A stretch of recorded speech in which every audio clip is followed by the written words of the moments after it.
Musta tuntuu, että niin kuin parasta on ollut jotenkin kokea tässä työprosessissa sitä, että ohjaaja on antanut hyvin suuren vapauden kokeilla erilaisia asioita ja antaa palautetta siitä, mistä pitää. Tämä näytelmä kertoo rakkaudesta. Mustasukkaisuutta. No, ei kuulu minuun. Ja melkein kaikissa henkilöissä Kosten kanssa on ensin tämä toinen puoli ja sitten toinen puoli. Hän joko työntää tai vetää niitä puolensa ja sitten se kääntyy niin kuin päälaille.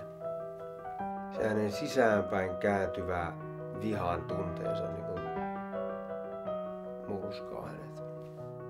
Tämmöistä hahmoa on ollut kiinnostavaa tehdä ja inhottavaa.